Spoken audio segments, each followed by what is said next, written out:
আমি মোহাম্মদ আবু জাফর, ইমাম ও খতিব, আফজাল মণ্ডলে হাট জামে মসজিদ এবং মোহতামিম জামিয়া আম্বিয়া কুলসুম আফজাল ইসলামিয়া মাদ্রাসা, আফজাল মণ্ডলে হাট, চরমাধবদিয়া, ফরিদপুর সদর, ফরিদপুর।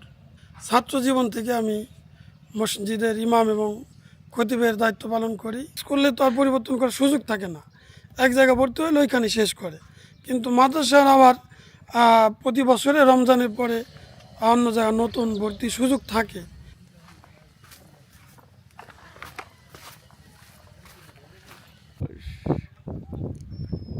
আমি যখন ছোটোবেলায় পড়াশোনা করি, যখন মাদ্রাসায় ভর্তি হলাম, তখন আমাদের অনেক বন্ধুবান্ধব ছিল যারা স্কুলে পড়তো।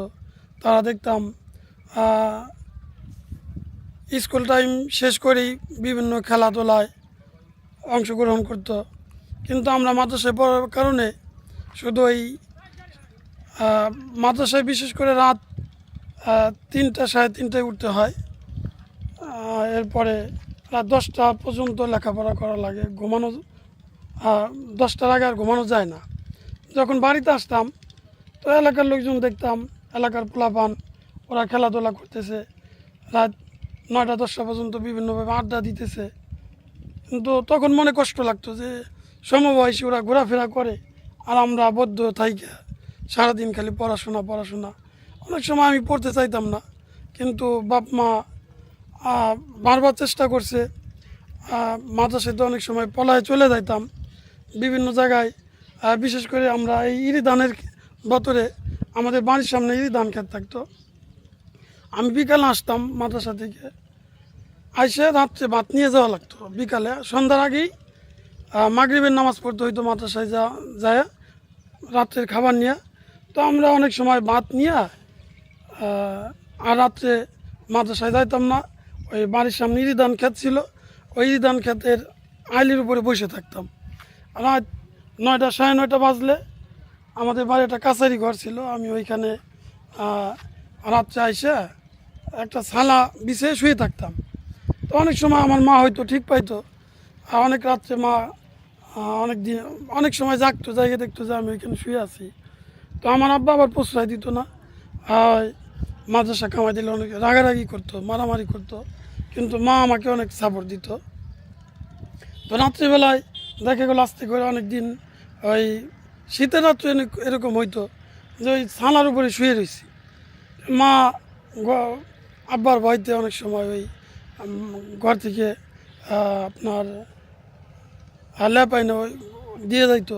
কারণ আমি যদি ঘরে যাই, আব্বা দেখা গেলো অনেক সময় মাকেও রাগারাগি করতো, এই জন্য মা আর ঘরে নিত না। আবার অনেক সময় দেখা যাইতো রাত্রে ওই মাদ্রাসায় যাওয়ার নাম করে বাড়ি থেকে বেরিয়েছি, ভাত নিয়ে নেই, না খাই ওই অনেক সময় পাট খেতে ধান খেতে পলাই থাকতাম বিভিন্ন সময়। কিন্তু আল্লাহর অশেষ রহমতে আমার আব্বা কোনো সময় আমাকে আমি পড়াশোনা বাদ দিই বা মাদ্রাসা ছেড়ে দেই এটা চাই নাই। সবসময় চাইতো যে আমি ভালো একজন আলেম হই, ভালো কিছু করি, সমাজে যাতে আমার সুনাম হয়, বংশের উজ্জ্বল হয়। এরপরে আমি যখন পড়াশোনা শেষ করলাম, আমি কামিল পাস করছি ভান্ডারিয়া কামিল মাদ্রাসা থেকে ফিকার উপরে। এরপরে আমি বাড়িতে আসলাম। বাড়িতে আসার পরে তখন আমি বেকার। তখন আমাদের বালুদম মাদ্রাসার প্রিন্সিপাল ছিলেন হাফেজ জাকারিয়া ভাই। উনি বলল যে আফজাল মণ্ডলে হাট চেয়ারম্যানের মসজিদে একজন ইমাম দরকার, তা আপনি যদি ইচ্ছুক থাকেন তাহলে আমি আপনাকে যোগাযোগ করাই দিই। এরপরে জাকারিয়া ভাইয়ের সাথে মাসলাম। চেয়ারম্যান সাহেব আমাদের চরমাধবদিয়ার চেয়ারম্যান তুহিনুর রহমান খোকন মণ্ডলের সাথে কথা হইলো। উনি বললো ঠিক আছে, আপনি আজ থেকে ইমামতি করেন। তো আমি প্রথমে এখানে ইমামতি দিয়ে শুরু করি। এরপরে কিছুদিন যাওয়ার পরে আমি দেখলাম যে এখানে আসলে কোনো ডাক্তারির দোকান নাই, ফার্মেসির দোকান নাই। আমি প্রথমে চেয়ারম্যানকে জানালাম, ভাই আমি তো এই বিষয়ে আমার অভিজ্ঞতা আছে, তা আপনি যদি বলেন তাহলে আমি একটা ফার্মেসি দিই। এরপরে আমি চেয়ারম্যান সাহেব বললো ঠিক আছে, আপনার যদি অভিজ্ঞতা থাকে তাহলে আপনি শুরু করেন। আমি প্রথমে আমার তখন আমার পুঁজি ছিল না। আমি একটি টেবিলের উপরে প্রাথমিক কিছু ওষুধ পানি নিয়ে একটা ঘরে শুরু করি। এরপর আস্তে আস্তে আলহামদুলিল্লাহ আমার ভালো বড় একটা ফার্মেসি হয়। এরপরে কিছুদিন পরে আমি চিন্তা করলাম যে এত বড় একটা এলাকা, যেখানে কোনো স্কুল নাই, মাদ্রাসা নাই, চরাঞ্চলের বাচ্চাদের পড়াশোনা করার মতো কোনো প্রতিষ্ঠান নাই। আমি চেয়ারম্যান সাহেবের সাথে পরামর্শ করলাম যে ভাই একটা মাদ্রাসা করি, তাতে আপনার এই অঞ্চলের পোলাপান ধর্মীয় শিক্ষাও পাবে, নৈতিকতা পাবে, আদর্শ শিখতে পারবে, সাথে সাথে বাংলা, অঙ্ক, ইংরেজি, আরবি, কোরআন তারা সবই জানবে। চেয়ারম্যান সাহেব উৎসাহিত হলেন। তার পরামর্শ নিয়ে এখানে আমরা প্রথমে শিশু শ্রেণী থেকে 3য় শ্রেণী পর্যন্ত আমরা মাদ্রাসা স্টার্ট করলাম। পরবর্তীতে এখানে একটা ভালো মানের একটা হেফজখানা, মক্তব, আবাসিক প্রতিষ্ঠান আছে। আমাদের মসজিদ, মাদ্রাসা, এরপরে বাথরুম, এগুলো যেমন আজকে আমি আমাদের মাদ্রাসার বাথরুমে গেলাম, দেখলাম কে যেন পেশাবখানার মধ্যে পায়খানা করে রাখছে। তো আমি নিজেই আল্লাহর অশেষ রহমতে সেগুলো পরিষ্কার পরিচ্ছন্ন করলাম, পানি দিয়ে সুন্দরভাবে ধুয়ে ফেললাম। এরপরে আমি যখনই মাদ্রাসা, মসজিদ ময়লা দেখি, আমি কার উপরে কে করবে এরকম খেয়াল করি না। আমি সঙ্গে সঙ্গে সেই জিনিসগুলো, মসজিদ হোক, মাদ্রাসা হোক, বাথরুম হোক, আমি নিজেই পরিষ্কার পরিচ্ছন্ন করি।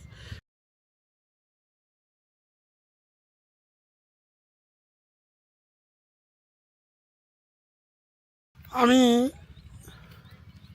যখন প্রাথমিক চিকিৎসা শুরু করি আফজাল মণ্ডলের হাটে, আমি অনেক সময় দূর দূরান্ত রুগীদের প্রাথমিক ট্রিটমেন্ট দেওয়ার জন্য গ্রামগঞ্জে যাওয়ার প্রয়োজন হয়। তো আমি চিন্তা করলাম একটা মোটর সাইকেল কিনি। তো মোটর সাইকেল যখন কিনলাম, আমি ওইটা দিয়েই বিভিন্ন জায়গায় রুগীদের সেবা দেই। আর বিশেষ করে আমি প্রাথমিক ট্রিটমেন্ট যেটা দেই, যদি কোনো গ্রামে বা কোথাও কারো বাড়ি যাই, আমি আমার কোনো পারিশ্রমিক এটা নেই না, শুধু ঔষধের দামটাই আমি নেই। কিন্তু দুঃখের বিষয় হলো আমি এই একটা মোটর সাইকেল অনেক পরিশ্রম করে কষ্টের টাকা জমায়া একটা মোটর সাইকেল কিনলাম। কেনার পর আমি গাড়ি নিয়ে একটা ওয়াজ মাহফিল শোনার জন্য গিয়েছিলাম রাত্রে। তো যখন রাত্রে মাহফিল শেষ করে আসলাম, যেখানে মোটর সাইকেল রাখছি, তো রাখার পরে দেখলাম যে আসার পরে দেখলাম যে আমার গাড়িটা কে বা কারা জন্য নিয়ে গেছে। তো এই বিষয়টা আমার কাছে অত্যন্ত কষ্টের হয়েছিল। দীর্ঘদিন মনের কষ্টে আমার খাবার দাবার, চলাফেরা অনেকটা গতি রোধ করে।